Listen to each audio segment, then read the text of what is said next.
Hang kerja apa? Memandu. Hang bawa Datuk ke Tan Sri?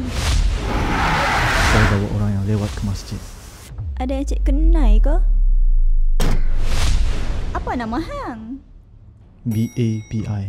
Sorry. B-A-B-Y. Baby. Oh, alamak mak tak solat lagi. Bila solatnya? Gorek ni. Bila nak asarnya?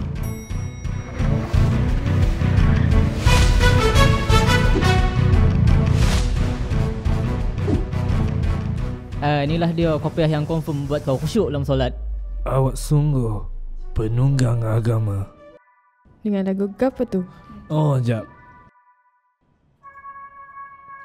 Zamzam.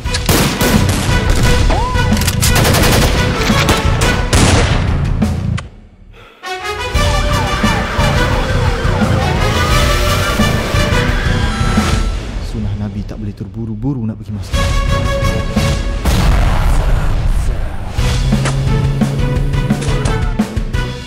Masalahnya, tak nampak pun kau cuba usahakan untuk segerakan solat.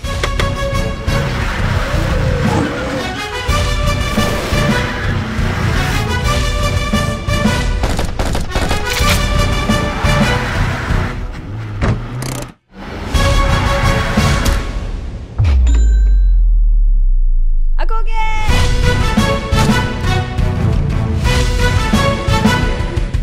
Wow. Masjid ni. Tak nak. Tak nak. Imam masjid ni baca surah laju. Tak best. Oh, nate.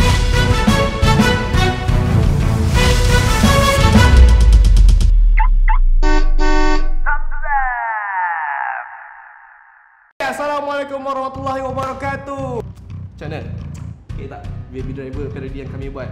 So kalau okey, jangan lupa share dan like dan komen. Okey, kami ada berita baik untuk korang yang menonton video ni.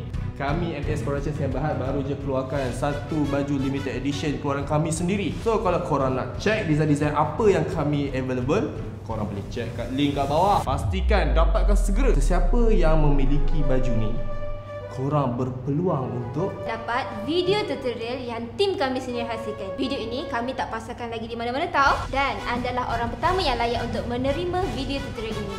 Yang kedua, anda akan dapat berlakon bersama kami dalam video yang kami akan buat. So, tekan link kat bawah ni dan ajak kawan ramai-ramai untuk beli t-shirt baru kami. Moga berjumpa anda dalam video akan datang.